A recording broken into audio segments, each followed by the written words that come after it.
va parler horreur et fantastique, alors comment enchaîner avec ça? La preuve, avec une maison d'édition Lorraine, les éditions Luciférine. On en parle immédiatement avec notre dernier invité.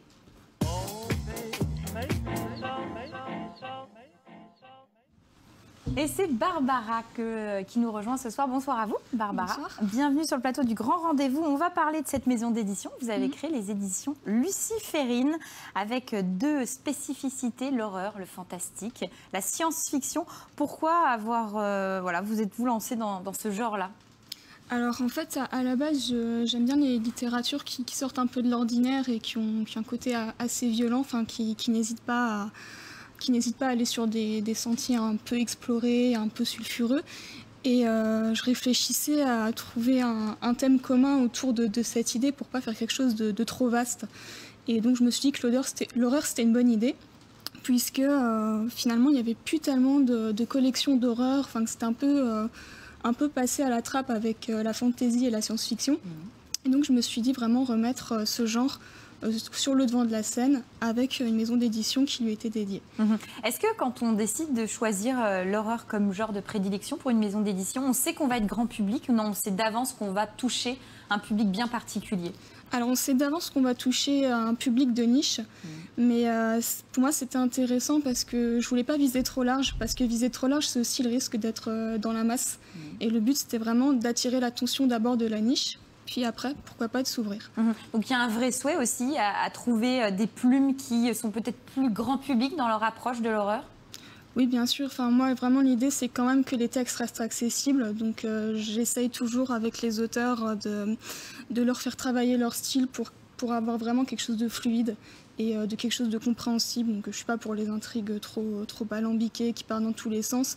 Donc, l'horreur, c'est aussi un genre populaire. Donc, voilà, l'idée, c'est aussi d'amener des personnes qui ne s'y attendraient pas à l'horreur. Pas forcément des thrillers, la frontière doit être proche, j'imagine, entre les deux. La frontière est proche, oui. Parce qu'après, l'horreur, il y a l'horreur fantastique, mais je considère aussi que l'horreur, ça peut aussi être du thriller ou du slasher. Quand on parle par exemple de films d'horreur, c'est pas forcément du fantastique qu'on a dedans. On peut avoir des tueurs en série, voilà.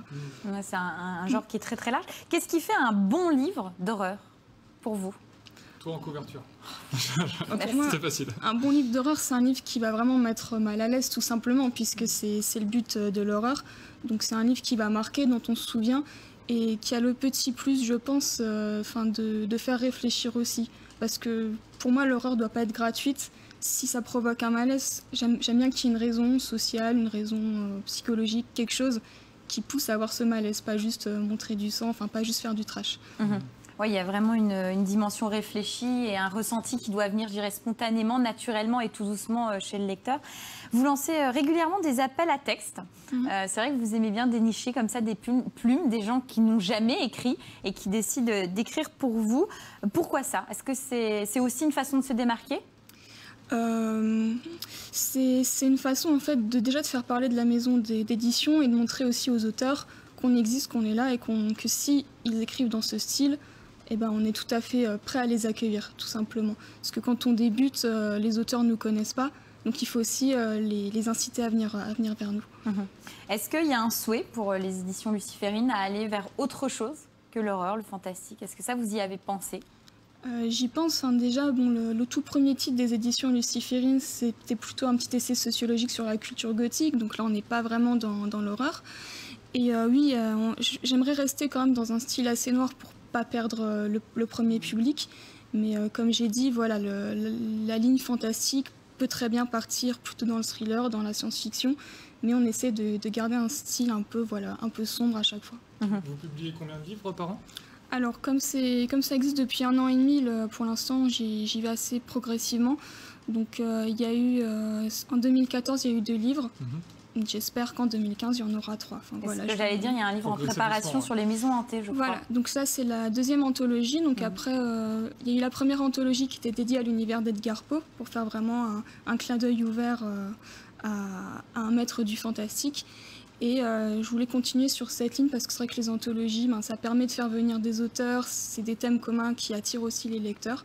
Donc la maison hantée, pour rester dans l'horreur et l'hommage, ça me semblait bien. Ouais, bien et amusant, puis, ça. ouais, c'est ça, ça reste un thème très accessible. En tout cas, moi, je vous invite à découvrir ces éditions sur le site internet et également sur les réseaux sociaux, parce qu'on peut vous trouver très facilement. Merci à vous, Barbara. On va faire un point sur le jeu. Quelle société Lorraine a mis en place l'autopartage? C'est la question de ce soir. Pour jouer, concours @mirabel.tv. Vous pouvez aussi jouer sur la page Facebook de l'émission.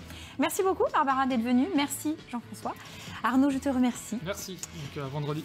À vendredi pour Si la tout va rubrique bien. patrimoine, mais bien sûr que tout ira bien. C'est jamais. Avec plaisir. C'est noté. Merci à vous d'avoir suivi le grand rendez-vous. On revient tous demain à 18h45. Je vous souhaite une excellente soirée et je vous dis à demain. Bye bye.